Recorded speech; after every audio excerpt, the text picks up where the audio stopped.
Sesaat lagi Anda akan menyaksikan Apa Kabar Indonesia Malam, didukung oleh Prenagen.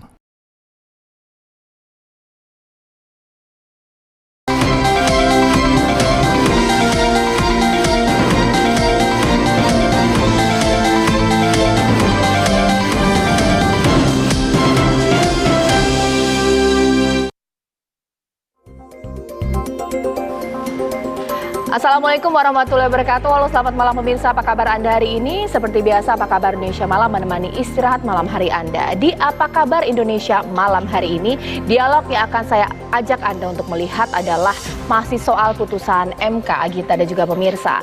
Dari di antara banyak putusan yang dibacakan oleh Hakim MK di hari ini, pemirsa, satu hal yang pasti menjadi sorotan adalah mengenai putusan bahwa kini seorang capres dan juga cawapres boleh berusia kurang dari 40 tahun asal punya pengalaman sebagai kepala daerah.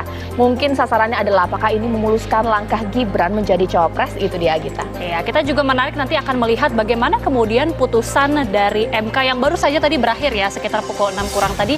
Ini tentunya akan mempengaruhi bagaimana kemudian langkah-langkah politik dari para partai politik yang tentunya juga mengusung, termasuk juga dari Koalisi Indonesia Maju. Kita nanti akan mendengar bagaimana tanggapan langsung dari partai-partai. Dan juga ada sejumlah informasi penting lainnya pemirsa. Salah satunya juga kita akan kembali mengulas, mereview bagaimana kemudian kasus korupsi yang menjerat mantan Menteri Pertanian Syahrul Yassin Limpo, yang ternyata pemirsa tidak hanya pertama kali saja Syahrul Yassin Limpo ini terjerat atau merupakan menteri yang terjerat dalam kasus korupsi, namun juga ada menteri-menteri lainnya yang dalam era Joko Widodo dan juga sebelumnya SBY. Dan juga sejumlah informasi penting lainnya akan kami ulas di Apa Kabar Indonesia Malam. Ya, dan kita mulai Apa Kabar Indonesia Malam hari ini, tapi kita simak kembali, kami akan ulang kembali putusan MK di hari ini yang sudah dibacakan oleh Hakim MK yang dianggap salah satu di antaranya akan memuluskan langkah Gibran untuk menjadi cawapres. Ini dia. Mengadili: 1. Mengabulkan permohonan pemohon untuk sebagian. 2. Menyatakan pasal 169 huruf Q Undang-Undang Nomor 7 Tahun 2017 tentang Pemilihan Umum Lembaran Negara Republik Indonesia tahun 2017 Nomor 182,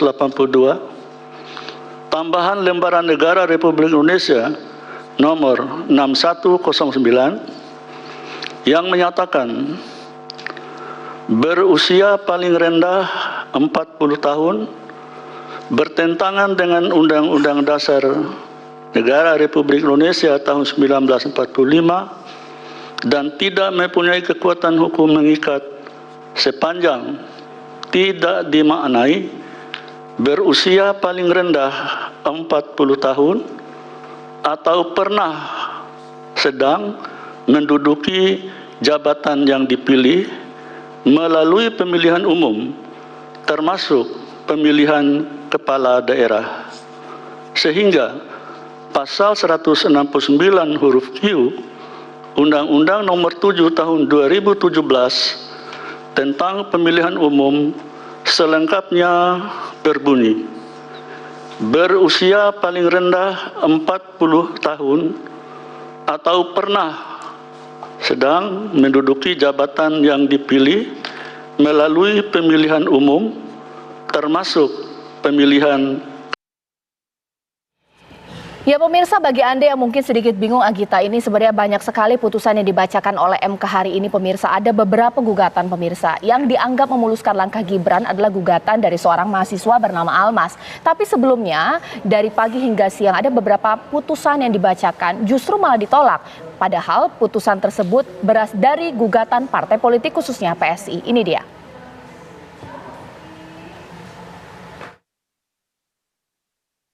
Mahkamah Konstitusi MK dalam sidang pembacaan putusan pada hari ini, Senin 16 Oktober 2023, menolak gugatan uji materi batas usia minimal calon presiden dan calon wakil presiden yang tertuang dalam Undang-Undang Nomor 7 Tahun 2017 tentang Pemilu. MK berpendapat penentuan usia minimal capres-cawapres menjadi ranah pembentuk undang-undang Putusan ini diketok oleh 9 hakim konstitusi, di mana 2 hakim MK, yakni Guntur Hamzah dan Suhartoyo, mengajukan dissenting opinion atau menyatakan pendapat berbeda. Amar putusan mengadili, menolak permohonan para pemohon untuk seluruhnya. Pendapat berbeda, dissenting opinion, terhadap putusan Mahkamah Konstitusi aku, Hakim Konstitusi Suhartoyo dan Hakim Konstitusi M. Guntur Hamzah memiliki pendapat berbeda. Diketahui, permohonan uji materi terhadap pasal 163C Undang-Undang Pemilu ini diajukan oleh sejumlah pihak. Di antaranya Partai Solidaritas Indonesia, Partai Garuda, dan beberapa kepala daerah. Dari Jakarta, tim TV One mengabarkan.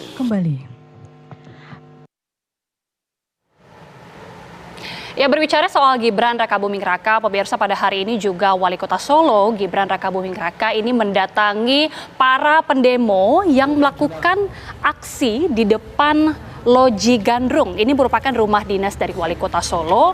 Aksi ini digelar massa yang mengaku berasal dari komunitas pelestari budaya Nusantara. Jadi mereka ini melakukan aksi tanpa bisu sambil juga membentangkan poster bertuliskan, "Kami muak dengan politik dinasti." Gibran ini juga kemudian mendatangi pendemo di Taman Sriwedari setelah demo berakhir dengan maksud untuk menampung keluhan mereka. Namun Gibran juga kemudian dibuat bingung saat peserta aksi justru mengaku tidak tahu maksud tujuannya melakukan demo. Mereka mengaku hanya diajak demo untuk membentangkan poster. Para peserta demo ini juga menolak saat diajak Gibran masuk ke Loji Gandrung. Mendengar jawaban para peserta aksi yang tidak tahu apa-apa, Gibran pun akhirnya pulang, pemirsa.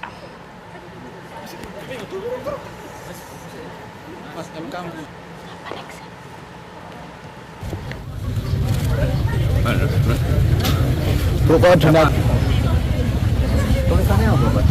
Hah? Mboten ngerti. Jenengan dikon bawa tulisan masa mboten apa? Apa?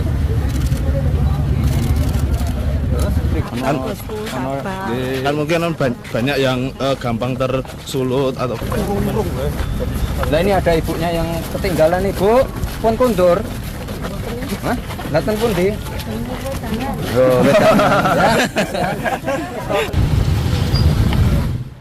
Ya pemirsa, sebelum akhirnya kita mendengarkan putusan MK hari ini mengenai batasan usia capres dan juga cawapres, kita tahu bahwa sebelumnya begitu banyak dinamika yang terjadi. Bahkan ada anggapan bahwa hal tersebut merupakan memuluskan langkah Gibran untuk menjadi cawapres. Kita simak informasi berikut ini.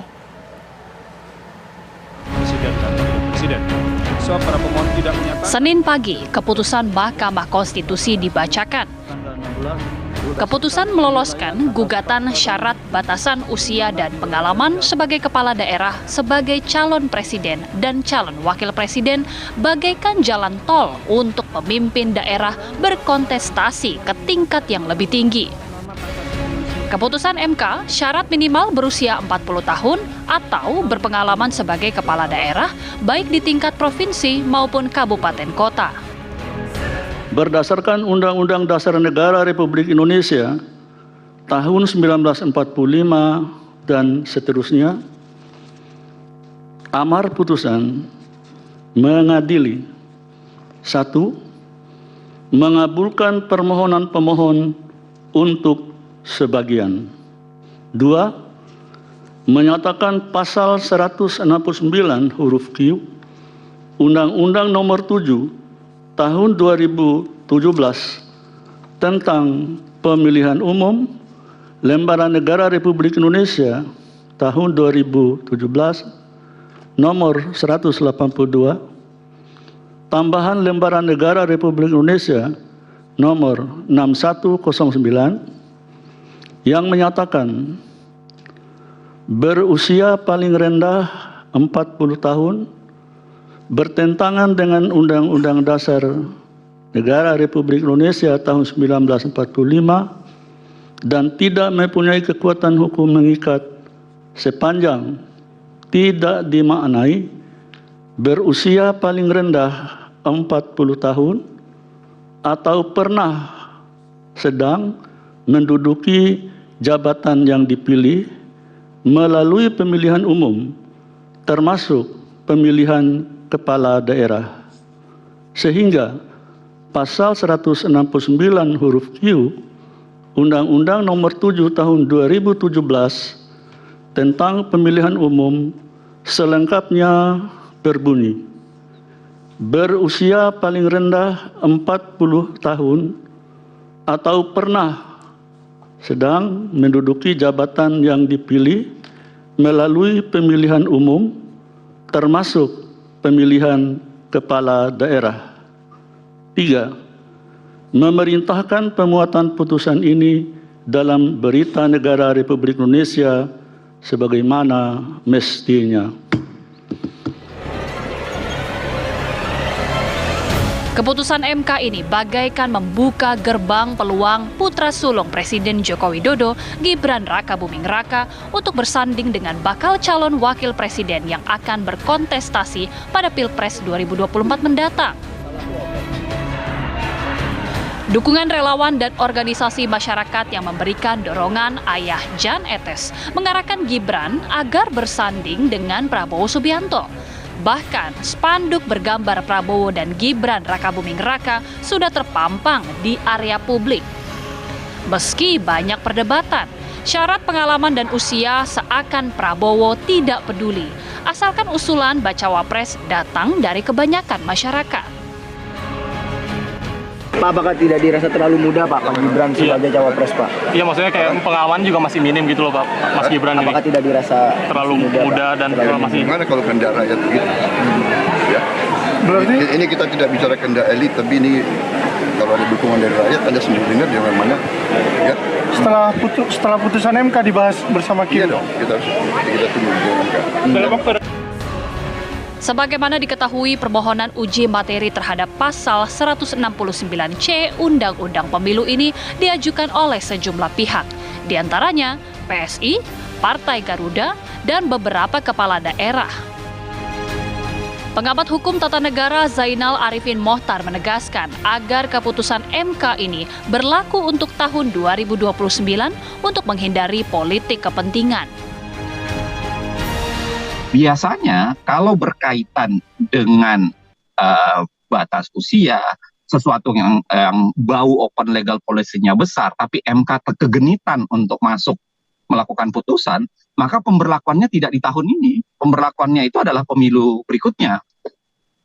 Dua modelnya ya. Jadi bisa memberikan kesempatan kepada pembentuk undang-undang untuk melakukan perubahan, ataukah kemudian yang memberlakukan untuk pemilu berikutnya, biar ada waktu yang cukup untuk mempersiapkan segalanya. Jadi saya kira kalaupun MK mau memutus, yang saya katakan tadi ya, kegenitan MK untuk masuk ke hal-hal yang sebenarnya open legal policy, tapi kemudian MK ingin putus sekarang, saya kira putusannya harusnya berlaku untuk tahun 2029, bukan untuk tahun 2024. Ini untuk menghindari MK dari pembicaraan soal konflik kepentingan. Apalagi kita tahu bahwa tekanan politik menjadi sangat besar, lalu kemudian pembicaraan soal konflik kepentingan juga sangat besar. Saya ingin mengingatkan begini ya, kita punya standar sebenarnya. Kalau kita baca pasal 6 Undang-Undang Dasar, jelas mengatakan bahwa syarat ya dan ketentuan mengenai calon presiden itu diatur dengan undang-undang. Dan itulah ketentuan open legal policy-nya. Artinya apa? Harusnya MK memberikan itu kepada pembentuk undang-undang untuk melakukan perubahan. Tidak hanya itu, pengamat politik Adi Praitno pun menganggap dengan diusungnya Gibran Rakabuming sebagai calon wakil presiden menjadi topik perbincangan yang panas. Itu bukan soal politiknya saja, tapi karena ini dikaitkan dengan soal kemungkinan Mas Wali Kota Solo, Gibran Rakabuming Raka maju, itu aja ceritanya. Kalau ini tidak menyangkut Gibran, saya kira tidak akan ramai dan tidak akan gaduh. Akankah jalannya Gibran Rakabuming Raka bersanding dengan bakal calon presiden Prabowo bebas hambatan? Kita tunggu saja deklarasi yang akan disampaikan oleh Koalisi Indonesia Maju. Tim TV One mengabarkan.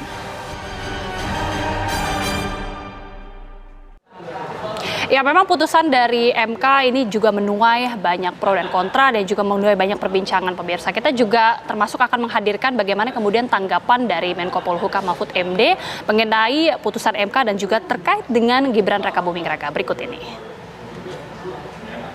Saya nggak tahu putusannya, lagi rampung rapat kok. Ya. Kabarnya kan ada penolakan dari pihak MK. Ya enggak apa-apa.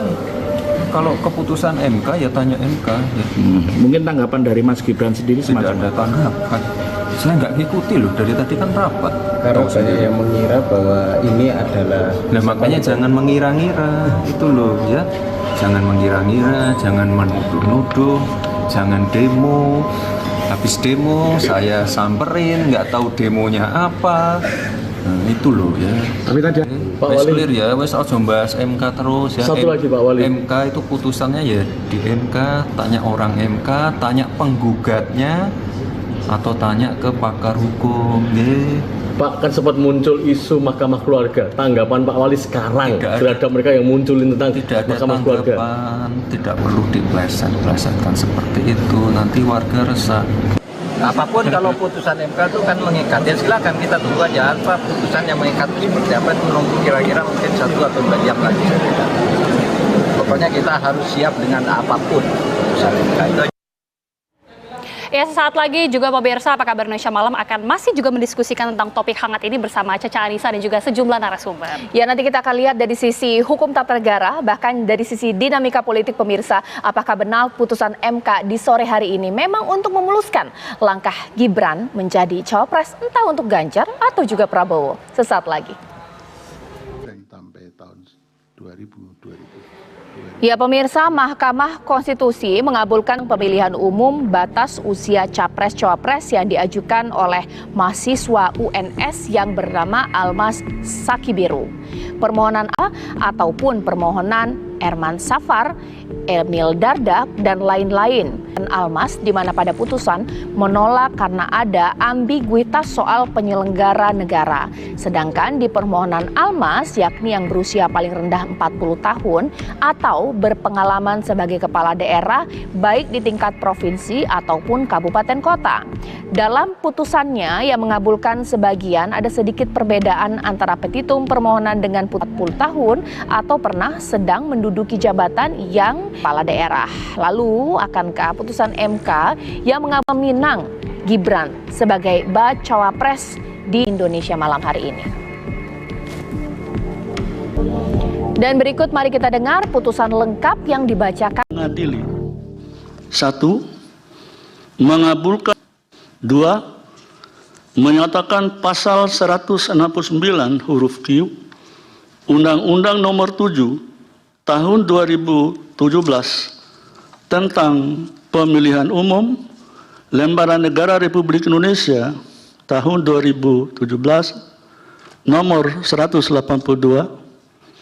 tambahan Lembaran Negara Republik Indonesia nomor 6109 yang menyatakan berusia paling rendah 40 tahun bertentangan dengan Undang-Undang Dasar Negara Republik Indonesia tahun 1945 dan tidak mempunyai kekuatan hukum mengikat sepanjang tidak dimaknai berusia paling rendah 40 tahun atau pernah sedang menduduki jabatan yang dipilih melalui pemilihan umum termasuk pemilihan kepala daerah, sehingga pasal 169 huruf Q Undang-Undang Nomor 7 Tahun 2017 tentang Pemilihan Umum selengkapnya berbunyi berusia paling rendah 40 tahun atau pernah sedang menduduki jabatan yang dipilih melalui pemilihan umum termasuk pemilihan kepala daerah. 3. Memerintahkan pemuatan putusan ini dalam Berita Negara Republik Indonesia sebagaimana mestinya. Alasan berbeda, concurring opinion, dan pendapat berbeda dissenting opinion. Terhadap putusan Mahkamah Agung, terdapat alasan berbeda dari dua orang hakim konstitusi, yaitu Hakim Konstitusi Eni Nurbanisi dan Hakim Konstitusi Daniel Yusmik PVOE, serta terdapat pula pendapat berbeda, dissenting opinion dari 4 orang hakim konstitusi, yaitu Hakim Konstitusi Wahiduddin Adams, Hakim Konstitusi Saldi Isra, Hakim Konstitusi Arif Hidayat, dan Hakim Konstitusi Suhartoyo. Ya pemirsa, itu akan saya bahas di Apa Kabar Indonesia malam hari ini sambil saya nanti menunggu perwakilan dari partai politik di studio TV One. Pengamat politik kita Mas Panggi Syarwi sudah bersama saya di sini. Selamat malam, assalamualaikum Mas. Mbak Caca. Ya, ada satu pertanyaan yang mungkin langsung saja saya tanyakan kepada Mas Panggi. Agak sulit mungkin saya mengatakan, tapi kalau kita pakai suasana kebatinan dari masyarakat, putusan MK hari ini yang kemudian ada ditakutkan sebagian pihak karena dianggap memuluskan langkah Gibran untuk menjadi cawapres. Tapi mungkin tidak sih putusan MK ini bersifat politis? Kita sih harapannya tidak. Seperti apa kemudian melihatnya? Kalau dikatakan ini produk putusan politik, ada kecenderungan trennya saya melihat begitu, Cak. Karena kalau dibilang kemarin open legacy itu bahwa tidak di MK, itu putusan pemerintah dan DPR, sekarang diputuskan yang saya sudah prediksi dari sebelumnya. Akan ada koma ini yang saya khawatirkan, ternyata itu benar, akan ada koma. Minimal 40 tahun, tapi komanya adalah pernah menjabat sebagai kepala daerah. Ini kan sudah menjadi perbincangan. Dan di beberapa TV nasional saya sudah bilang 2 hari yang lalu, kemungkinan Gibran langkahnya akan mulus. Kalau ini keputusan politik. Artinya akan ada, hari ini faktanya Cak memang ada karpet merah dengan putusan ini. Bahwa ini mengamini dan ini mengamini langkah mulus Gibran untuk menjadi calon wakil presiden akan berpasangan dengan Prabowo Gibran. Dan kita yang kedua Cak, kita kan kena prank tadi ya. Saya kena prank sebetulnya. Di awal kan kita bersyukur bahwa ini ditolak ya. Tapi ternyata banyak termen-termen sebelumnya masih ini MK akan integritasnya bagus 80%. Oh ternyata asumsi persepsi kita yang menuduh MK macam-macam karena ini pamannya, karena ini ada permintaannya PSI, ada yang diuntungkan Gibran, kemudian seterusnya. Ini akan menjadi mahkamah keluarga, akan menguntungkan dinasti. Faktanya ternyata dugaan itu benar gitu hari ini. Jadi saya hari ini sangat di satu sisi saya nggak khawatir, cemas sebelumnya. Tapi yang sebetulnya yang kita khawatirkan adalah soal dinasti politiknya ini. Karena per tanggal 14 Februari, jangan lupa, Presiden Jokowi itu masih presiden. Lapangan ini tidak datar, lapangan akan becek. Dengan sebenarnya yang bisa menghentikan langkahnya Gibran hari ini hanya 1 poin, Cak. Kalau Gibran menolak. Kan misal saja Gibran hari ini menolak, walaupun MK sudah memberikan karpet merah, Gibran bisa berpasangan, Gibran kan bisa menolak. Atau Pak Jokowi berstatement begini, demi menjaga kehormatan, harkat martabat dan harga diri presiden. Karena 14 Februari saya masih presiden, maka supaya pemilu kita tidak partisan, supaya demokrasi kita berkualitas, supaya tidak penyelenggara pemilu kita tidak partisan dan seterusnya, demi menjaga lapangan pemilu kita lapangan datar, tidak becek, dan tidak ada yang mau ngambil muka, supaya karena saya presiden ngambil muka untuk memenangkan anak saya, untuk menjaga kualitas demokrasi supaya tidak turun, maka saya tidak mengizinkan Gibran untuk maju bertarung.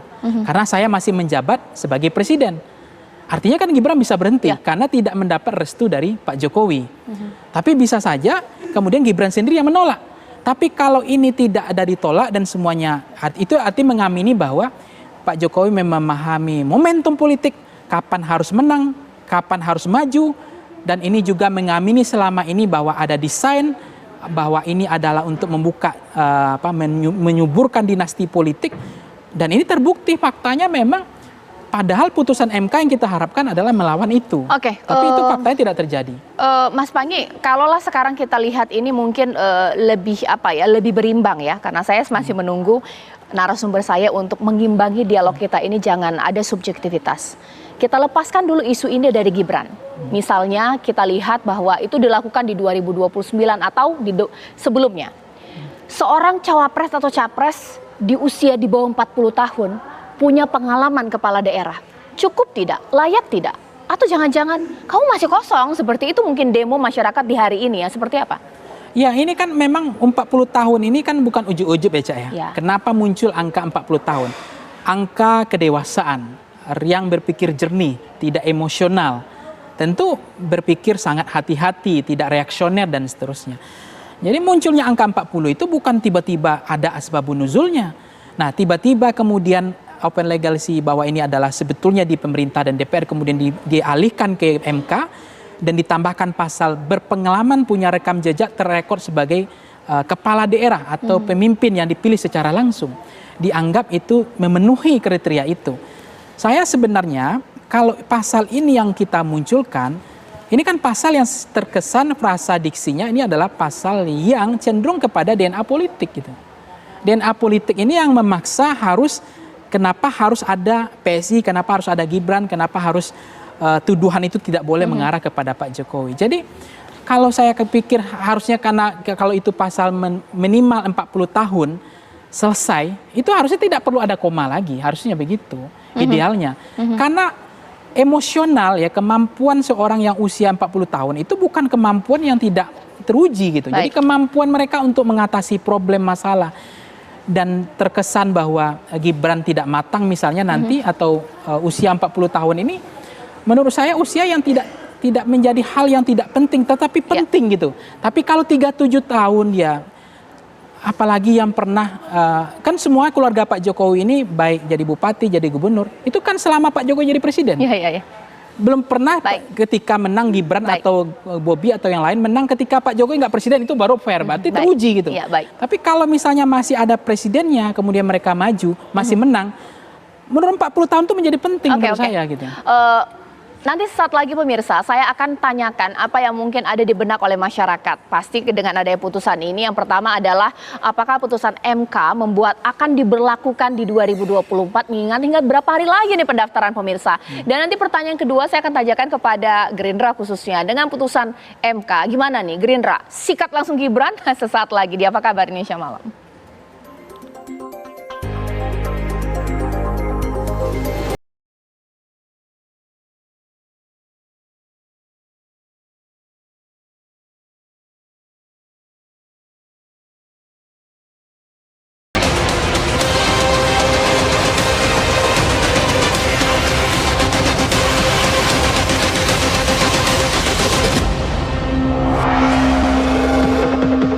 Ya, ibaratnya putusan MK hari ini ibaratnya restu dari orang tua. Ini ada gadis cantik mau dipinang, sudah boleh dipinang. Tapi pertanyaannya adalah yang meminang ini yang sudah naksir, ini gimana ini? Apakah sudah siap ataukah mungkin masih tunggu dulu kode-kode dari partai politik yang bersangkutan? Langsung saja saya akan tanya kepada dua narasumber saya mewakili Partai Gerindra, Mas Habibur Rahman, dan juga mewakili PDIP sudah ada Bang Masinton. Selamat malam Bapak-bapak, apa kabarnya semuanya? Ya, ini saya tunggu ya komunikasi saya dengan Mas Habib dan juga Bang Masinton.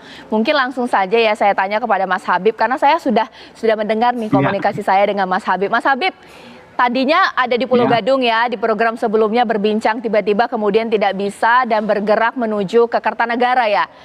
Gibran mau datang ke sana atau bagaimana ini? Wah, ini ada tanda-tanda ini, jangan-jangan langsung jadi cawapres ini, Mas Habib. Kalau Anda nanya ke Habibur Rahman, wakil rakyat Jakarta Timur, ya saya aminkan gitu kan. Tapi kalau nanya ke Habibur Rahman Wakatum, ojo ke susu ya, ojo gerusa gerusu. Wah, itu yang perlu saya sampaikan karena belum ada putusan dari Pak Prabowo. Jadi kita tunggu saja. Oke, mungkin langsung saja Bang Masinton. Bang Masinton, ini tampaknya Partai Gerindra ini sudah mau rapat besar ini. PDIP gimana? Sudah ikhlas tidak melepas Gibran untuk jadi cawapresnya Pak Prabowo? Bang Masinton. Halo, ya. Ya Bang Masinton, dengar tidak pertanyaan saya? Dengar. Ya, gimana? Boleh dijawab. Ini kan baru putusan ya. Nah, kita kan belum tahu apakah putusan ini kan baru awal aja nih, apakah depannya itu akan ada drama-drama berikutnya. Nah, ini kan kita nggak tahu ya apakah yang asumsi orang ya selama ini itu ini ditujukan ke Mas Gibran gitu, apakah ini akan digunakan atau tidak. Tetapi menurut saya adalah bahwa yang perlu kita lihat tadi ini kan itu semua orang bilang drama ya, putusan selama berjam-jam itu ya, pertama yang 40 tahun kemudian dimunculkan norma baru, yaitu pernah menjadi kepala daerah gitu kan. Nah, yang menurut saya adalah ada beberapa hal yang perlu dicatat dan dicatat dari putusan hakim-hakim di Mahkamah Konstitusi gitu ya. Nah, kita melihat bahwa penciptaan norma baru itu dengan syarat pernah jadi kepala daerah. Nah, ini yang menurut kita orang kemudian tendensinya adalah oh ya ini terhadap ini kemungkinan jalan ya, jalan. Apakah jalan ini digunakan atau tidak kan kita belum tahu ini. Nah, ini kemudian dianggap jalan membuka politik dinasti, gitu. Itu yang pandangan publik, gitu. Halo? Iya, Bang Masinton. Tapi untuk kader se-VIP Gibran, kalau misalnya mau dipasangkan atau berpasangan atau menerima pinangan Pak Prabowo sebagai cawapres, bisa tidak kemudian mengundurkan diri, bisa diikhlaskan, ataukah mungkin dipecat? Nah, Bang Masinton. Ya, mekanisme organisasi kan ada. Gitu. Baik. Jadi organisasi kan ada mekanismenya. Ada anggaran dasar, anggaran rumah tangga, ada peraturan organisasi, dan lain-lain gitu. Oke. Mungkin saya ke Mas Panggi dulu. Mas Panggi boleh dikomentari, memang ada yang agak beranggapan ada beda perlakuan untuk Gibran kali ini. Ini santernya sudah sejak lama, tapi tidak ada teguran yang sangat-sangat keras kemudian ditunjukkan untuk Gibran. Karena anak Pak Jokowi atau bagaimana ini pasti lah ya. Setahu saya, PDIP itu partai yang sangat disiplin. Yes. Ikut garis partai. Kalau ada yang interdisiplin itu kan dipanggil. Bahkan ada beberapa gubernur yang udah dipecat. Tapi dugaan saya kemungkinan Gibran akan dipecat dan ada kemungkinan gabung ke Golkar. Menjadi kader Golkar besok berpasangan dengan Prabowo Gibran. Prabowo adalah Gerindra dan Gibran adalah Golkar kemungkinan. Tapi kalau kemudian partai PDIP itu kan partai yang menghargai tradisi meritokrasi, jenjang kaderisasi. Tidak boleh instan, tidak boleh jalur pintas atau jalur tol bebas tanpa ada perjuangan proses yang panjang. Itu sangat dihargai oleh PDIP. Nah, apalagi sudah ada keputusan Ganjar sebagai calon presiden. Nah, kalau ada kemudian kenapa Pak Jokowi nggak dipecat? Kenapa Gibran nggak dipecat kalau ada pelanggaran? Padahal partai yang tidak ada yang lebih hebat daripada PDIP kalau di PDIP, Cak. Nggak ada yang show force. Yang lebih hebat daripada PDIP nggak ada. Presiden saja itu kelasnya adalah hanya petugas partai. Nah, kalau ada yang lebih hebat daripada partai nggak ada di PDIP. Nah, sekarang beranikah PDIP akan memecat Presiden Jokowi? Saya pikir enggak. Karena Presiden Jokowi itu bagaimanapun per tanggal 14 Februari beliau masih presiden. Beliau masih pegang kendali penuh. Beliau masih punya operator yang luar biasa. Jadi kemungkinan dugaan saya Gibran akan dipecat gitu. Karena memang tidak mengikuti garis partai. Nah, kalau Gibran menerima pinangan ini, Cak, kan udah ada ini namanya karpetnya, tapi diterima nggak sama Gibran? Sekarang saya mungkin langsung ke Mas Habib karena Mas Habib ini waktunya terbatas dengan saya.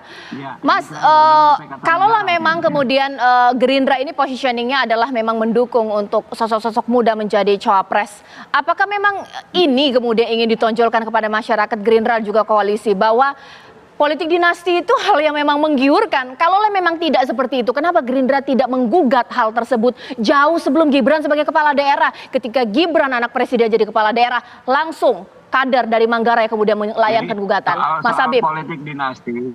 Soal politik dinasti, tentu kita sepakat dengan apa yang disampaikan oleh Pak Hasto, oleh Ibu Puan ya, ketika Mas Gibran maju sebagai calon wali kota Solo waktu itu ya.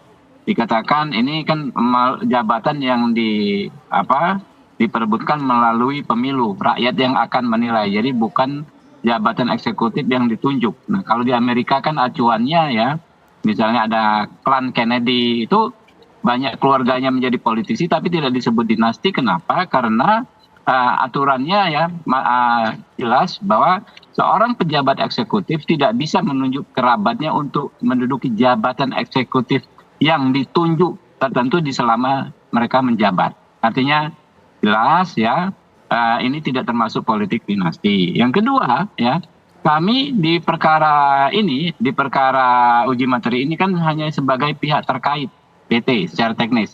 Artinya pihak yang menyampaikan kepeduliannya terhadap perkara yang berjalan di Mahkamah Konstitusi. Nah, itu jadi yang mengajukan adalah banyak, yang termasuk tadi yang dikabulkan mahasiswa UNS, ya ada PSI dan lain sebagainya. Kenapa mereka mengajukan menjelang pemilu? Ya kan memang MK ya adalah institusi untuk mencari keadilan, keadilan konstitusional juga yang terkait dengan pemilu. Ya, mungkin itu ya. Mas Habib, satu lagi pertanyaan. Jadi Rabu kita gelaran pesta meminang Gibran dipasangkan dengan Pak Prabowo. Rabu atau Selasa ya? Kita siap-siap nih. Ada tiga hal untuk misalnya Pak Gibran menjadi wakil presidennya Pak Prabowo. Yang pertama adalah regulasi. Kita lihat tadi regulasi clear, aman. Dijelaskan jelas, lengkap, detail ya, sangat argumentatif yang disampaikan MK. Apa yang hari ini kita perdebatkan di semua media itu sebetulnya kalau Anda cermat ada di putusan MK. Gibrannya mau nggak? Yang kedua adalah soal pilihan ketua umum partai politik pendukung Pak Prabowo ya, karena kan ini bukan bisa diambil oleh Gerindra seorang diri. Jadi Pak Prabowo bersama para ketua umum partai politik bersepakat dahulu. Yang ketiga, yang penting juga adalah perkenan atau kebersediaan Mas Gibran sendiri ya. Percuma yang satu, yang kedua ada kita bertengkar ya, sampai kencang-kencangan urat leher, tapi Mas Gibrannya tidak berkenan. Makanya itu kita lihat perkembangan ya, kita nggak mungkin mendahului. Ini ya faktornya. Ya. PDIP-nya nggak penting gitu, restu dari Bu Mega nggak penting, kan yang punya partai Bu Mega. Ini kadernya. Regulasi gini ya. Jadi gini, fenomena tokoh politik yang maju dan diusung oleh partai lain itu kan bukan baru ya. Pak Yusuf Kalla 2004 dan 2014 diusung bukan oleh Partai Golkar, partai yang membesarkannya. Lalu misalnya kayak yang baru saja, misalnya Pak Sandiaga Uno ya, pamit mundur dari Gerindra, kalau nggak salah alasannya ingin mencoba misalnya menjadi wakil presiden dari pihak yang lain. Kami tidak menganggap ini sesuatu yang salah ya, kami tidak menyalahkan partai lain, tidak menyalahkan Pak Sandiaga Uno, tapi menganggap ini adalah bagian dari politik, di mana setiap individu ya, kalau di undang-undang partai politik itu kan kewenangan tertinggi ada di anggotanya ya. Setiap individu memiliki kemerdekaan untuk menentukan arah politiknya. Jadi tidak ada nilai-nilai negatif di situ. Mungkin itu ya. Sorry saya pas on time sampai mau mulai rapat. Siap. Terima kasih Bang Habib. Ini tampaknya rapat besar ini ya di Partai Gerindra ini. Kita mungkin arahannya ini gimana caranya kemudian meluluhkan hati Gibran, bukan Ibu Mega, sama sekali tidak masuk poin. Dan itu yang akan saya bahas di Apa Kabar Indonesia Malam. Apakah kemudian faktor dari partai ikhlas atau tidak, mau melepas atau tidak, bukan menjadi hal yang sangat krusial untuk Gerindra meminang Gibran. Bahwa kalau kadernya mau, ya sudah kemudian langsung saja kita rapatkan bersama dengan Pak Prabowo pemirsa. Bahkan juga mengenai undang-undangnya seperti apa. Kita lihat dari hukum tata negara. Memang bisa kemudian diberlakukan sekarang atau mungkin 2029 sesaat lagi. Di studio TV One ini Bang Masinton akhirnya sampai juga ya di Pulau Gadung ya Bang ya. Selamat malam Bang. Saya tapi juga telah tersambung Bang dengan pengamat hukum tata negara kita Mas Zainal Arifin Mohtar. Mas Uceng, selamat malam. Assalamualaikum. Waalaikumsalam. Selamat malam. Mas Uceng, langsung saja. Pertanyaan dari publik melihat dinamika keputusan MK hari ini, bahkan juga ada aksi demonstrasi. Kedengaran ada aksi demonstrasi penolakan pro dan kontra terkait sosok capres-cawapres di bawah 40 tahun punya pengalaman kepala daerah. Pertanyaannya mungkin dari putusan MK ini bisa diberlakukan di Mas Uceng? Bisa mendengar suara saya? Maaf, Suara dari studio nggak jelas di saya. Oke, baik. Tidak ada suara Nanti sama saya sekali. akan perbaiki ya komunikasi saya dengan Mas Uceng ya. Mungkin saya tanyakan hal tersebut mungkin kepada Bang Masinton terlebih dahulu. Bang Masinton, sebenarnya kalau dari PDIP sendiri, ini sebenarnya mau segera dieksekusi atau kemudian tidak? Karena sebelumnya di Kabar Petang sempat kita tanyakan juga pertanyaan dengan Mas Arya Bima bahwa harusnya ini ada jadi begini, dari DPR juga. Kalau saya mungkin nggak menjawab itu, tapi saya melihat putusan MK ini harus dilihat dari satu rangkaian desain besar, ya, grand design, ya, itu ada upaya pelanggengan kekuasaan di sini. Dari mulai narasi besarnya adalah penundaan pemilu, terus kemudian mencoba untuk mengutak-atik konstitusi dengan 3 periode, ya, kemudian ketika itu ditolak oleh masyarakat, kemudian muncullah skenario berikut, yaitu menggunakan Mahkamah Konstitusi yang kemudian dipelesetkan oleh masyarakat menjadi Mahkamah Keluarga. Nah, satu hal yang menjadi warning buat kita saat ini, buat bangsa ini, ya, terlepas MK sudah memberikan jalannya, membuat satu norma baru di situ. Tetapi yang harus ditangkap adalah suasana kebatinan rakyat hari ini. Tidak menghendaki 3 periode dan tidak menghendaki politik dinasti. Hati-hati, hati-hati. Kencang berarti ya, jangan ada politik dinasti. Enggak, dan saya sendiri menentang. Karena ini bagi saya ya upaya politik yang mengkhianati dan mengangkangin reformasi demokrasi tahun 98 lalu. Gitu loh. Nah, terserah apakah sekarang jalan ini dibuka, apakah ini mau digunakan. Ketika kalau ini digunakan, bagi saya ini akan berhadapan dengan suasana kebatinan rakyat yang hari ini tidak menghendaki adanya politik dinasti itu. Jadi ini bagi saya ini penting. Maka putusan MK hari ini menurut saya ini jauh dari relung-relung keputusan negarawan. Lebih berpikir ya kekeluargaan, apaan gitu loh. Nah, ini yang kita bayangkan selama ini, Mahkamah Konstitusi itu adalah diisi oleh hakim-hakim yang berpikir negarawan. Tetapi hari ini cara berpikirnya tidak negarawan. Dan sering putusan MK itu keluar dari desain politik, demokrasi, dan reformasi itu sendiri. Nah, maka bagi kita ini penting ya, ketika jalan ini tadi, jalan ini sudah dibukakan, ketika ini digunakan untuk melanggengkan politik dinasti, bagi saya ini hati-hati. Ya, suasana kebatinan rakyat itu menentang itu. Oke, baik. Berarti dari PDIP suaranya adalah jangan sampai kemudian hal tersebut memuluskan atau melanggengkan politik dinasti. Iya, kita harus kasih warning. Betul. Sekarang saya mau coba lagi komunikasi saya dengan Mas Uceng. Mas Uceng, bisa dengar suara saya dengan jelas tidak? Bisa. Oke, baik Mas Uceng, selain mengenai apakah putusan MK ini nanti bisa diberlakukan di 2024, mengingat pendaftarannya kan tinggal beberapa hari lagi, bahkan juga ada sedikit kebingungan antara isi petitum dengan putusan MK sedikit berbeda. Petitum dari pemohon ini berusia paling rendah 40 tahun atau berpengalaman sebagai kepala daerah. Sementara putusan MK berusia paling rendah 40 tahun atau pernah atau sedang menduduki jabatan sebagai kepala daerah. Ada penambahan frasa pernah dan sedang. Ini seperti apa? Apakah ini kemudian membuat putusan MK memang hanya untuk memuluskan langkah Gibran, Mas Uceng? Saya, yang pertama saya tidak mau masuk ke terlalu teknis soalan itu ya, karena saya kira kalau kita baca baik-baik putusan MK hari ini, kan putusan MK itu diambil beberapa putusan ya. Di awal-awal MK itu konsisten dengan mengatakan bahwa ini open legal policy, lalu kemudian pelebaran makna ke arah jabatan penyelenggara negara itu juga agak bermasalah karena bisa mereduksi yang namanya usia. Saya kira itu clear.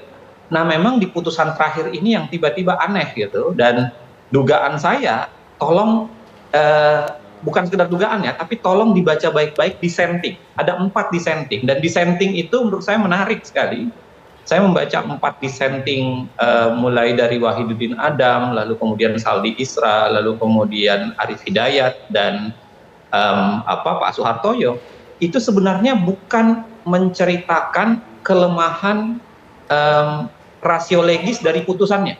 Karena sebenarnya rasio legis dari putusan hari ini itu nyaris tidak ada. Nyaris nggak benar, karena tiba-tiba menyamakan saja, mengatakan bahwa diperbolehkan sepanjang dia elected official. Dia adalah jabatan yang dipilih secara elected. Nah, di dissenting opinion hari ini sebenarnya yang terjadi itu lebih banyak marah-marah. Jadi tolong dibaca baik-baik teman-teman sekalian. Yang pertama yang diceritakan begini. Ada 2 gelombang putusan MK. Putusan pertama itu sudah ngambil penolakan. Tiba-tiba ada permohonan baru yang mengubah konstelasi itu. Dan hakim yang dulu konsisten di gelombang permohonan pertama itu, tiba-tiba di gelombang permohonan kedua itu berubah. Itu permohonan yang dibacakan tadi itu kan terregistrasinya itu 13 September. Ya, jadi itu gelombang terakhir gitu. Itu diceritakan oleh Saldi Isra dan Arif Hidayat. Nah, yang lebih luar biasanya lagi katanya, di putusan yang lain, Ketua MK itu konsisten. Tidak ikut dalam memutus perkara. Kalau pernyataan Saldi Isra dikatakan karena Ketua MK mau menjaga dirinya dari konflik kepentingan. Ya kan? Walaupun belakangan tiba-tiba di putusan yang terakhir dibacakan itu tadi, Hakim Anwar Usman masuk. Padahal kalau kita mau bicara konflik kepentingan ini menarik, karena putusan yang terakhir itulah, atau permohonan terakhir itulah, yang memention secara langsung nama Gibran. Ya, yang lainnya kan tidak ada yang memention nama Gibran. Ya, ini langsung. Bahkan pemohonnya itu orang yang mengaku sebagai pengagum Gibran. Ya kan, dan itu sebabnya dia masukkan permohonan. Jadi kok bisa di permohonan yang lain yang tidak ada nama ponakan, tiba-tiba Anwar Usman tidak masuk, ya, tetapi tiba-tiba di permohonan yang ada nama Gibran, Anwar Usman malah masuk gitu. Bahkan kalau kita lihat kronologinya itu diceritakan oleh Arif Hidayat, tiba-tiba ada permohonan baru masuk dan permohonan inilah yang mengubah pendapat hakim yang awalnya kekeh sama open legal policy tiba-tiba berubah. Jadi kalau Mbak Caca nanya tadi soal keanehan-keanehan itu, saya kira itu keanehan sederhana. Saya kira jauh lebih aneh adalah keanehan-keanehan di belakang yang lainnya itu tadi yang saya ceritakan. Kok bisa tiba-tiba konflik kepentingan dilanggengkan? Kok bisa tiba-tiba konsistensi open legal policy tiba-tiba berubah? Kok bisa tiba-tiba yang awalnya konsisten menolak pengalaman itu tiba-tiba berubah di sini. Dan kalau dibaca, saya mengatakan gitu ya, 4 dissenting opinion itu lebih banyak kemarahan yang memperlihatkan bahwa putusan ini merusak wajah Mahkamah Konstitusi sendiri. Coba dibaca dissentingnya Saldi, itu bahkan mengatakan dengan jelas putusan ini itu mempertaruhkan marwah MK. Bahkan di terakhir dia kutip kata-kata quo vadis MK dengan kejadian seperti ini. Ini memperlihatkan betapa MK sebenarnya bermain-main. Nah, kalau baca lagi dissenting opinionnya Wahiduddin Adams, dia menceritakan bahwa dari sini kelihatan sebenarnya permohonan ini berkaitan dengan independensi kekuasaan kehakiman di hadapan politik. Karena kelihatan betul putusan ini lahir dari pertarungan politik dan lahir dari cawe-cawe politik. Sehingga putusan ini keluar. Nah, jadi kalau yang tadi Mbak Caca bilang ada keanehan di sini, saya kira itu keanehan yang sederhana. Keanehan yang sederhana yang sebenarnya itu hanya hulu. Di hilirnya itu jauh lebih luar biasa. Mas Uceng ditahan dulu karena saya harus iklan. Nanti saat lagi saya akan tanya kepada Mas Panggi bahwa di prosesnya aja sudah ada keanehan. Kalau nanti pada akhirnya memang benar Gibran berpasangan dengan Pak Prabowo, ini kemudian bagaimana image bahkan juga respon dari rakyat? Sekarang saja sudah ada aksi demonstrasi ya, usai jeda berikut. Mas Panggi, kalau nanti mungkin memang akhirnya Gibran berpasangan dengan Pak Prabowo dengan putusan ini, image di masyarakat kira-kira seperti apa ya? Pertama tentu saja masyarakat akan memotret bahwa pemilu ini lapangannya nggak datar. Artinya bagaimana nanti memastikan penegak hukum, penyelenggara pemilu, termasuk presidennya ada potensi tergelincir pada abuse of power. Belum yang ngambil muka. Ya. Tidak diperintah oleh presiden tapi ngambil muka. Dan presiden masih pegang kendali penuh 14 Februari. Waktu pencoblosan. Baik. Siapa yang nggak sayang anaknya? Siapa yang nggak sayang sama anaknya? Siapa yang tidak ingin anaknya jadi presiden atau wakil presiden? Nah itu yang saya sebut lapangan tidak datar, lapangan becek. Itu yang kemudian dinasti politik, ini bukan saya alergi Bang Masinton. Memang data saya 70% Caca menolak dinasti politik. Baik. Kemudian ada 64% menurunkan kualitas demokrasi. Ya. Kemudian ada di angka 44% itu justru masyarakat menginginkan ada regulasi untuk membatasi dinasti politik. Justru MK hari ini kebalikan, menyuburkan dinasti politik dengan memberikan karpet merah kepada anak presiden yang akan bertarung. Bang Masinton, ini kan pestanya belum dimulai. Masih ada hak dari PDIP kemudian bisa mempertahankan Gibran tidak keluar gitu. Atau jangan-jangan PDIP pun tidak berdaya ini karena ya tergantung Pak Jokowi. Ini bukan persoalan PDI, ini persoalan bangsa ini gitu loh. Yang menentang dinasti politik itu atau politik dinasti itu kan masyarakat. Oke, ini jalannya sudah dibukakan melalui proses ke Mahkamah Konstitusi yang putusannya juga dipertanyakan tadi, terutama Bung Aceng tadi oleh ahli-ahli hukum gitu lah ya. Kemudian ini belum tentu menjadi jalan mulus ketika digunakan untuk melanggengkan politik dinasti tadi. Orang sudah tahu ini jalan yang disiapkan untuk politik dinasti tadi. Tinggal digunakan. Ini kalau mau digunakan, menurut saya ini bukan jalan mulus. Ingat Soeharto 97 memenangkan kontestasi pemilu tahun 97 dengan mayoritas suara rakyat pada saat itu, di mana Pak Harmoko bilang benar rakyat menginginkan Soeharto menjadi presiden. Maret 97 dilantik, 98 jatuh. Gitu loh. Artinya suasana kebatinan rakyat hari ini menentang pelanggengan politik kekuasaan yang diwariskan ke anak atau dinasti tadi itu. Oke, mungkin sekarang saya ke Mas Uceng ya. Mas Uceng, sekiranya di tengah kita beberapa hari lagi pendaftaran Capres dan juga Cawapres, ini berarti memang bisa diberlakukan di 2024. Mengingat putusan MK ini kan mengubah aturan pemilu, harus seperti apa? Cukup berkoordinasi dengan KPU dan Bawaslu atau seperti apa Mas Uceng? Saya kira kalau kita kembali pada konsep teoritik, harusnya hal-hal yang begini itu memang diberlakukan untuk pemilu berikutnya. Dalam artian bukan pemilu langsung di 2024, harusnya pemilu 2029. Alasannya sederhana, bukan hanya sekedar karena soalan kesiapan, tetapi yang paling penting sebenarnya yang harus dilakukan MK itu adalah mengurangi tekanan politik, mengurangi kemungkinan kecurigaan, mengurangi potensi konflik kepentingan.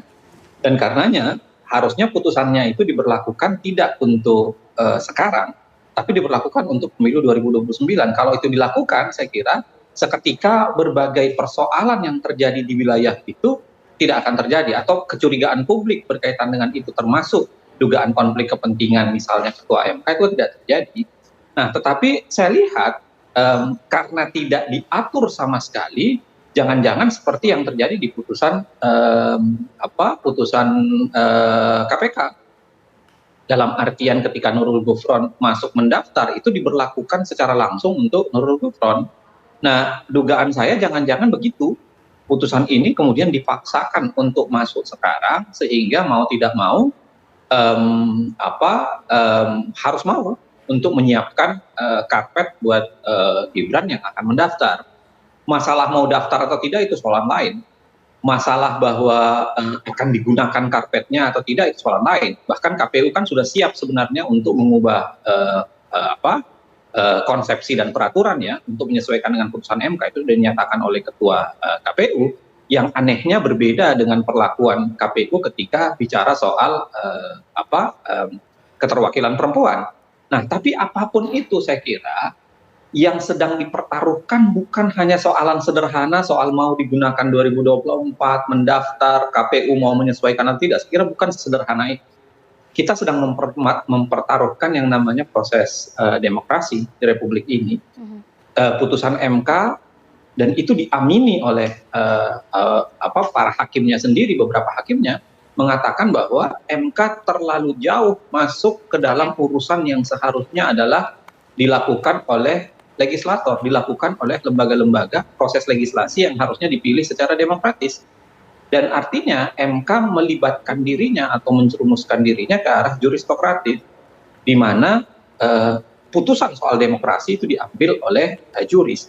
Itu yang saya maksudkan, bahwa tanpa sadar sebenarnya kejadian hari ini itu memperlihatkan dua hal sekurang-kurangnya. Yang pertama adalah wajah palu hakim MK yang memang sudah patah, dan yang kedua adalah ya pertaruhan terhadap demokrasi kita. Demokrasi kita kemudian seketika dibayang-bayangi oleh politik dinasti atau maupun dibayang-bayangi oleh mahkamah dalam tanda kutip mahkamah keluarga yang sering dikeluhkan orang. Baik, Mas Uceng terima kasih banyak, Mas Pangi terima kasih, Bang Masinton terima kasih. Ini PDIP nggak rapat ya? Nggak? Belum. Masih saya minta bocorannya terus karena tampaknya Partai Gerindra ini sedang rapat besar. Apakah mungkin memikirkan gimana ya caranya kemudian bisa melamar Gibran? Itu nanti kita akan lihat dinamika yang terjadi pemirsa, baru hari ini MK memutuskan. Tapi sesaat lagi rekan saya Agita sudah siap dengan informasi spesial akan diberikan di hari ini. Kita punya apa, Gita? Iya, Caca dan juga pemirsa, selain kita akan menunggu ya bagaimana kemudian langkah-langkah selanjutnya pasca dengan putusan MK, kita juga nanti usai jeda pemirsa akan membahas, mereview kembali kasus yang kemudian menjerat, kasus korupsi yang menjerat mantan Menteri Pertanian Syahrul Yassin Limpo. Kemudian juga banyak yang kemudian berspekulasi apakah memang kasus korupsi ini dipolitisasi. Nanti bersama dengan Bang Pangi juga kita akan mendiskusikannya sesaat lagi usai jeda.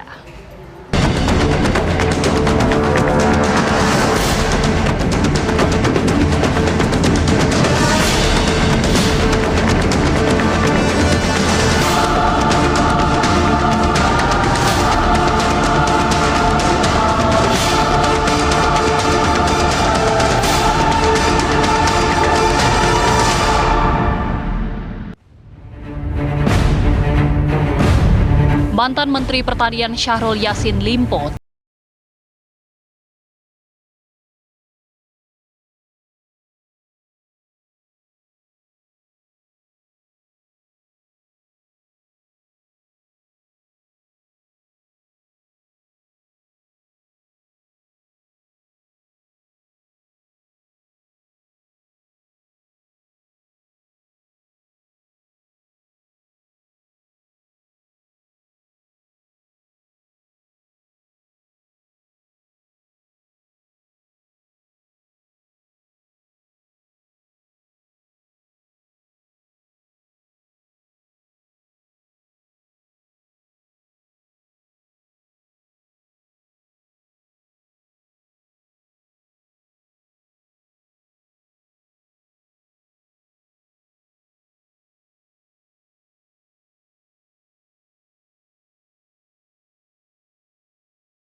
pada malam hari ini akan kembali mengulas, mereview lebih jauh sebenarnya awal mula kasus korupsi yang menjerat tidak hanya mantan Menteri Pertanian Syahrul Yassin Limpo, namun juga dari sejumlah pejabat dari Kementerian Pertanian. Bersama juga dengan Bang Pangi Caniago, kita juga akan melihat ya, karena banyak juga yang mempertanyakan atau bahkan berspekulasi kasus ini kemudian dipolitisasi secara hukum atau politisasi hukum yang seperti Bang Pangi juga sebutkan. Tapi sebelumnya pemirsa, kami ajak Anda untuk melihat atau menilik lebih jauh kasus korupsi yang terjadi di Kementerian Pertanian yang sebenarnya KPK ini juga sudah mencoba menelusuri sejak pada tahun 2023, tepatnya pada 16 Januari 2023. KPK ini mengeluarkan surat perintah penyelidikan nomor 05 pada tahun 2013.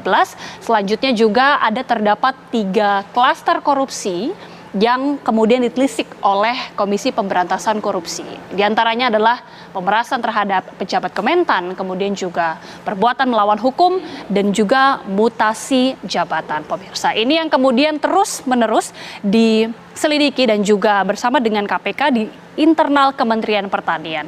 Kita akan lihat lebih jauh juga bagaimana kemudian ada sebanyak 49 orang pejabat dan ASN dari Kementerian Pertanian ini diperiksa oleh Komisi Pemberantasan Korupsi mulai dari bulan Juni, bahkan tanggal 19 Juni 2023, Syahrul Yassin Limpo yang pada saat itu masih menjabat sebagai Menteri Pertanian ini diperiksa oleh KPK selama 3,5 jam. Bahkan Syahrul Yassin Limpo ini juga menunjuk Febri Diansyah ini sebagai kuasa hukumnya untuk mendampinginya pada saat pemeriksaan yang dilakukan pada tanggal 19 Juni 2023. Barulah kemudian pemirsa pada tanggal 28 sampai dengan 29 September 2023 penyidik KPK ini kemudian menggeledah rumah dinas dari Menteri Syahrul Yassin Limpo, yakni berlokasi di Widya Chandra. Ada sejumlah barang bukti yang kemudian ditemukan, diantaranya uang sejumlah 30 miliar rupiah,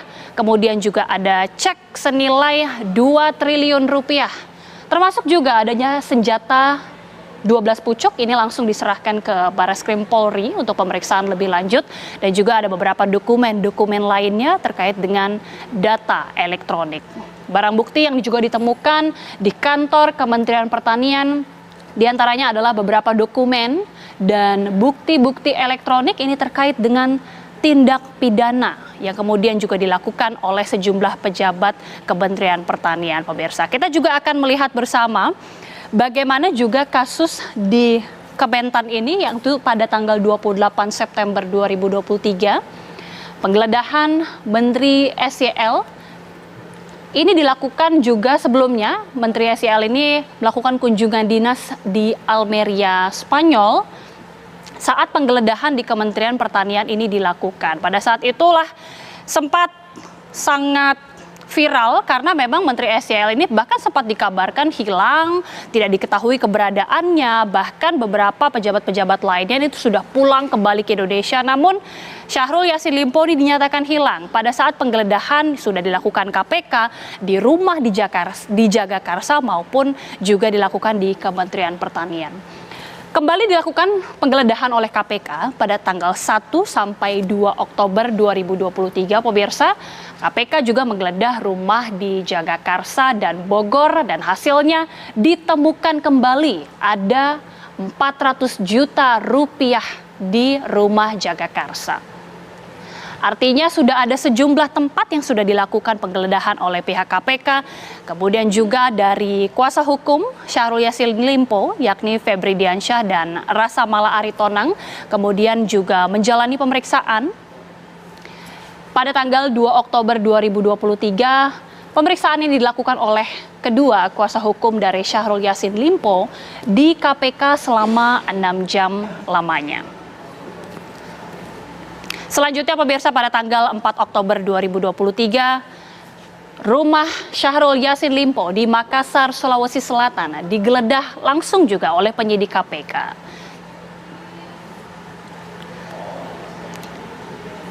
Pada tanggal 4 Oktober 2023, ini yang kemudian akhirnya pada pukul 18 waktu Indonesia Barat, Syahrul Yassin Limpo tiba di tanah air dengan menggunakan pesawat SQ-96.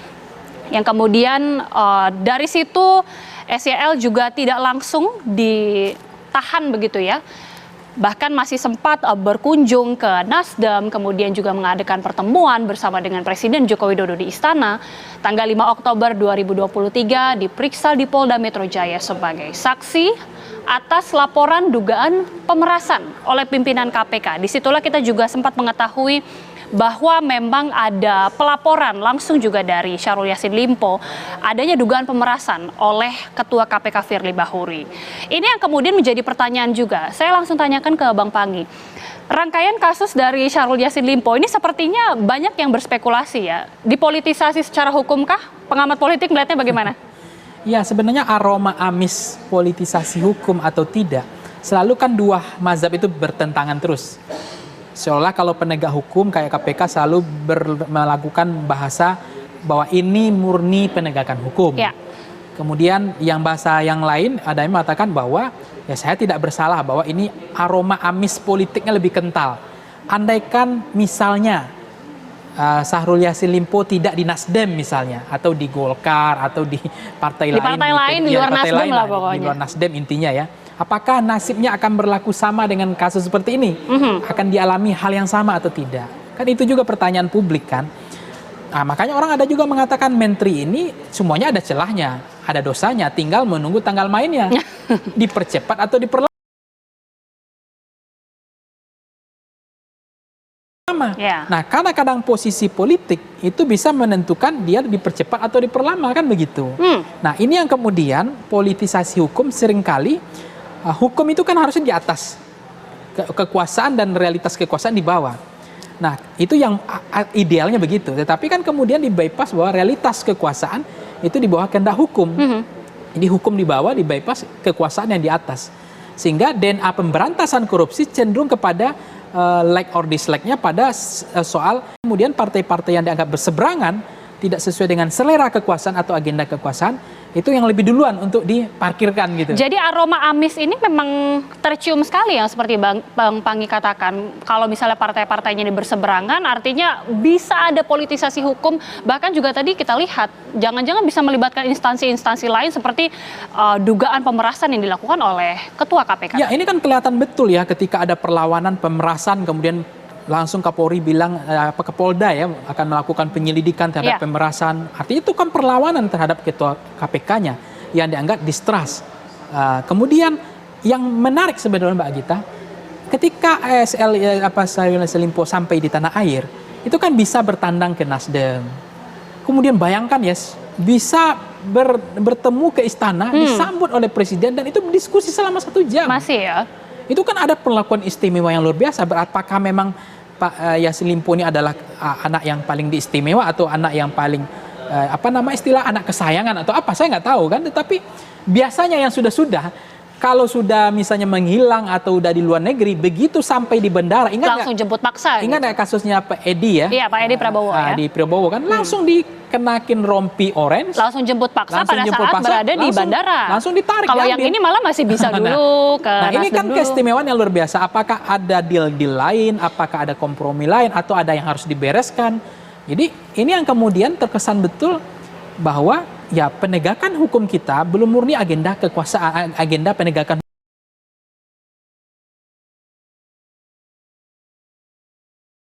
hukum. Tapi masih ada irisan-irisan DNA kekuasaan. Sebelum akhirnya Pak Syahrul Yassin Limpo ini ditetapkan sebagai tersangka, pemirsa, seperti yang dikatakan Bang Panggi tadi, ini bahkan selesai sampai di Indonesia ini sempat langsung ke Nasdem, bahkan juga esoknya ini sempat berkunjung ke istana. Kita juga akan hadirkan informasi pada saat waktu itu Syahrul Yassin Limpo mengundurkan diri dari Menteri Pertanian. Ini tepatnya pada tanggal 1 Oktober 2023. Di saat Syahrul Yassin Limpo yang masih menjabat sebagai Menteri Pertanian dijadwalkan ini untuk kembali ke tanah air, namun dia urung karena memang menjalani pengobatan. Kemudian juga kita ketahui bahwa setelah itu sempat itu ya dikabarkan juga hilang dan juga beberapa saat kemudian. Nah itu dia pada tanggal 3 Oktober 2023 Wakil Menteri Pertanian Harfiq Hasnul Kolbi ini juga mengaku kehilangan kontak dengan Menteri Syahrul Yassin Limpo yang kemudian juga ada beberapa staf-staf dari Kementerian Pertanian bahkan sudah bisa pulang ke Jakarta terlebih dahulu. Tanggal 4 Oktober 2023 setelah pulang sampai ke Indonesia, pemirsa, SYL ini bertemu dengan Ketua Umum Nasdem, Surya Paloh, tepatnya di Nasdem Tower langsung ya pada saat sudah sampai di Indonesia, sempat bertemu di ke Nasdem dulu dan juga kemudian esoknya bertemu. Kemudian tanggal 5 Oktober pemirsa, SYL ini menyerahkan surat pengunduran diri kepada Presiden melalui Mensesnek Pratikno. Pada saat itu juga kita ingat bersama sebelum menyerahkan surat pengunduran diri, SYL ini bahkan juga ke Polda Metro Jaya untuk diperiksa soal adanya dugaan pemerasan. Barulah tanggal 8 Oktober pemirsa, SYL ini bertemu dengan Presiden Joko Widodo di Istana Negara untuk berpamitan. Bersama juga kita lihat bersama pemirsa ada Pratikno juga Mensesnek yang mendampingi pertemuan dari Presiden dan juga Syahrul Yassin Limpo. Nah ini dia Bang Panggi ya. Artinya kita lihat seperti yang Bang Panggi bilang, ini masih bisa sempat bercakap-cakap, masih bisa jangan-jangan ada lobby-lobbyan tersendiri. Tapi sebenarnya kan Pak Presiden juga mengatakan tidak ada unsur politisasi juga dan bahkan harus taat dengan hukum. Jadi bagaimana sebenarnya kita melihat kasus hukum apalagi ini masuk ke tahun pemilu, tahun politik. Kita juga nanti akan melihat apakah juga sebenarnya ada menteri-menteri lain yang terjerat kasus korupsi. Perlakuannya juga jangan-jangan ada politisasi hukum. Nanti bisa dijawab Bang Panggi. Usai jeda pemirsa kami segera kembali. Kita harus hormati proses hukum yang ada. Baik di KPK, di kepolisian, di kejaksaan. Ada proses hukum yang harus dijalani. Ada anggapan politisasi, Pak. Ada anggapan politisasi terkait penangkapan Pak. Karena seharusnya datang pemeriksaan hari ini tapi dijemput semalam. Ya pasti ada alasan-alasan dari KPK kenapa dipercepat seperti itu. Kita hormatilah proses hukum yang ada di KPK. Ya, kita sudah sama-sama mendengar pemirsa pernyataan langsung dari Presiden Joko Widodo menanggapi bagaimana polemik dari kasus korupsi yang menjerat Syahrul Yassin Limpo. Tadi Presiden mengatakan bahwa harus taat pada hukum, taat pada proses hukum, dan juga sebenarnya tidak ada unsur politisasi. Tapi kita tanyakan ke Bang Panggi, karena kalau tadi kita sambil melihat ya, mengulas bagaimana kronologi dan bahkan terakhir Syahrul Yassin Limpo ini sempat bertemu langsung kepada Presiden, berdiskusi dulu. Tapi Presiden sudah mengatakan kayaknya tidak ada unsur politisasi. Gimana Bang Panggi? Ya, perlakuan istimewa afirmasi khusus untuk Pak SEL juga menarik sebetulnya kan. Meskipun beliau setelah itu memberikan pelaporan terhadap pemerasan yang dilakukan oleh pimpinan KPK kan. Nah, apakah ini akan perlawanan akan terus berlanjut atau bagaimana, saya nggak tahu ujung dari ini. Tetapi yang kedua begini Mbak Agita, saya punya data survei kemarin soal pemberantasan praktik korupsi ya. Itu sebetulnya di era sekarang itu, pemerintahan sekarang itu, persepsi orang terhadap praktik korupsi itu 62,6% itu sangat korup dan korup gitu. Nah, ditambah dengan kasus seperti ini, ada 5 menteri Presiden Jokowi yang tersandang atau melakukan praktik korupsi, tentu akan memperusak persepsi publik terhadap itu, akan mempertegas. Sementara agak sulit itu kan membangun kepercayaan publik. Istilahnya itu adalah trust building ya.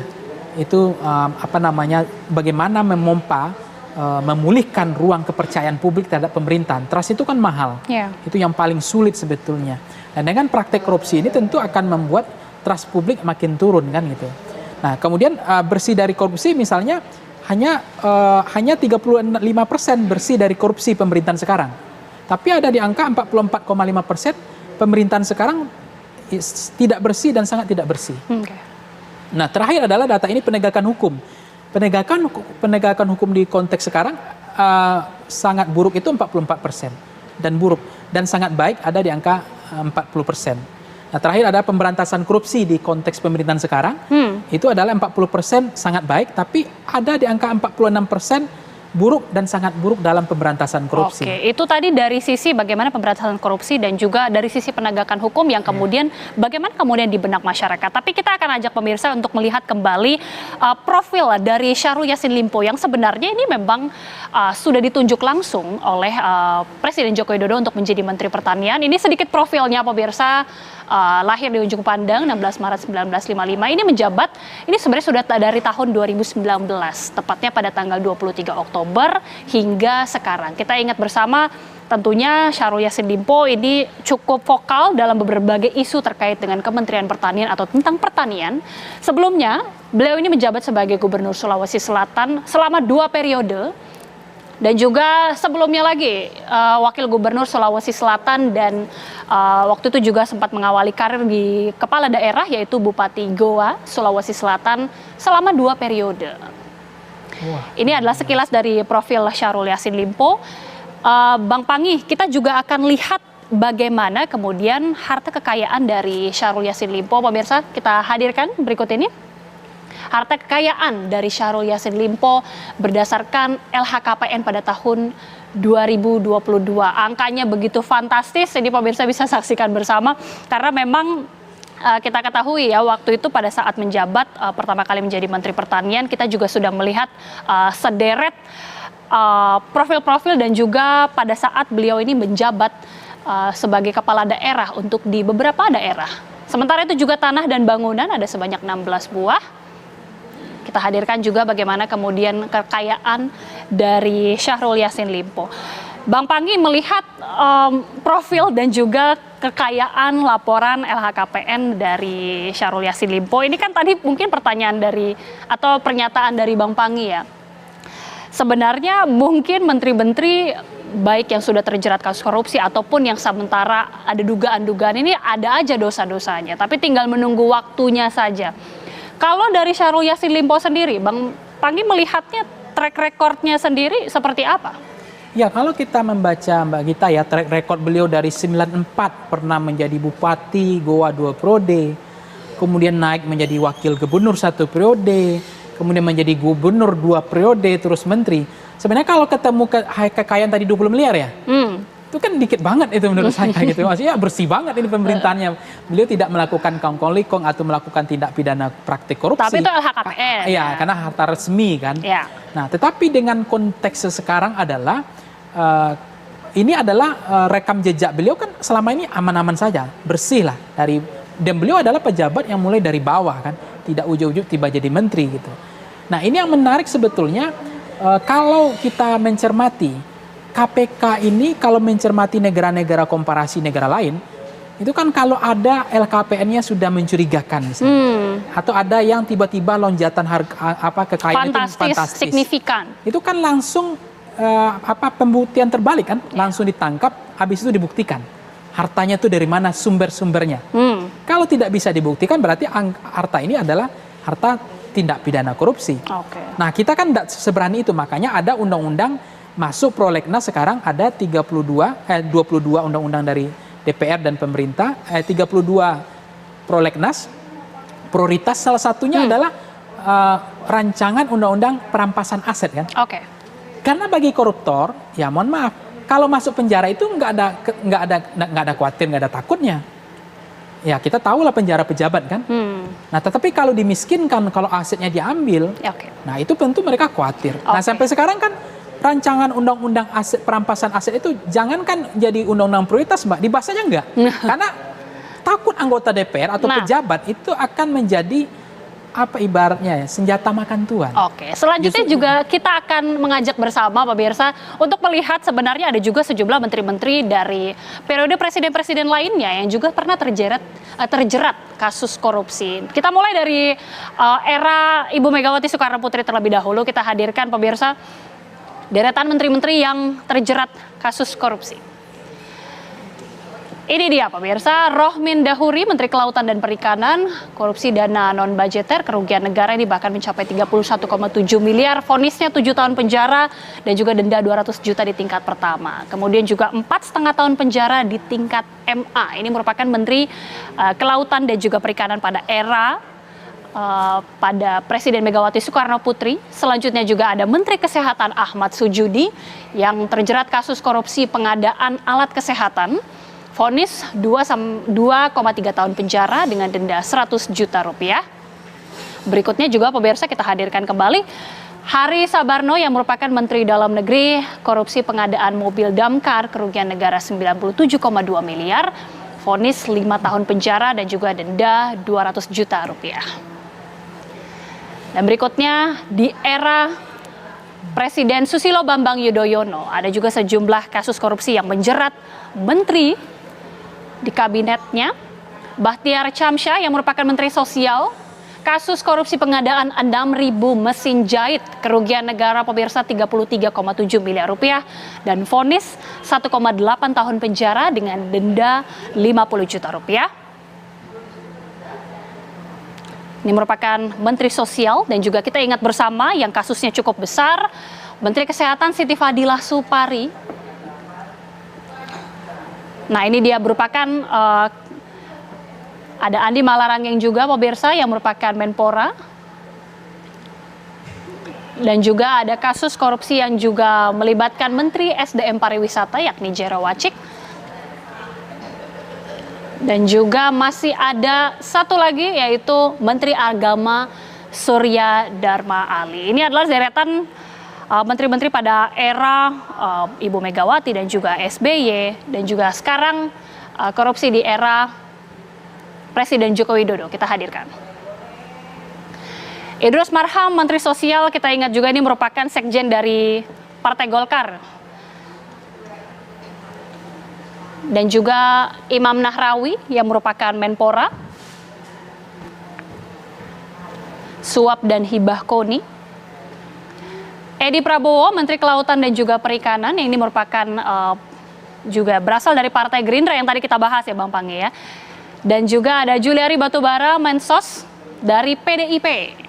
Nah ini kan sejumlah menteri ini Bang Pange ini berasal dari berbagai partai sebenarnya. Terakhir ini ada Johnny G. Plate, Menkominfo yang juga dari Nasdem, dan juga Syahrul Yassin Limpo yang baru beberapa terakhir ini. Bang Panggi kemudian melihatnya seperti apa? Ini kan tentunya sangat mempengaruhi kepercayaan dari masyarakat, tapi sekali lagi penegakan hukum dan juga kasus korupsi ini kenapa jadinya kok dipolitisasi?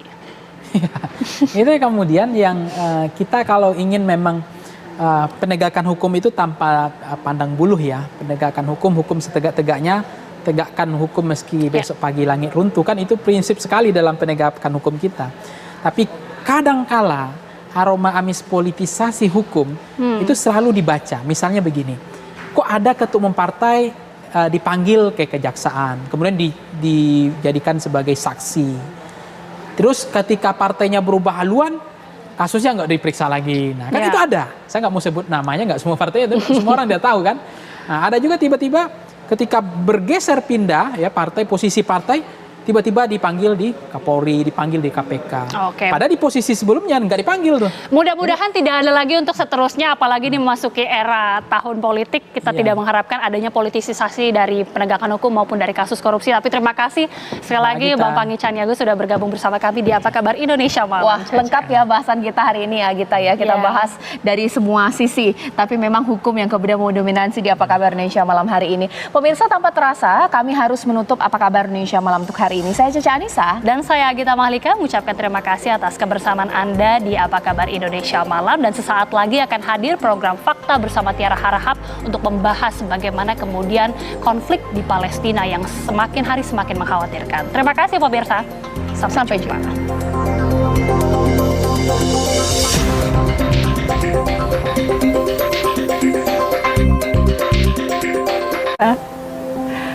Kalau siaran sampai malam gini, biasanya badan aku terasa capek. Supaya badan aku tetap bugar, aku selalu berusaha penuhi kecukupan cairan dan mineral tubuh.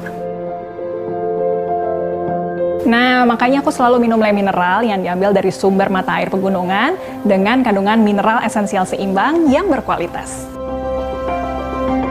Le Mineral kemasannya juga ditutup berlapis loh. Bukan cuma disegel, tapi botolnya juga keras sebelum dibuka. Bikin kita ngerasa aman, bebas dari pemalsuan. Aku tadinya nggak bisa minum banyak.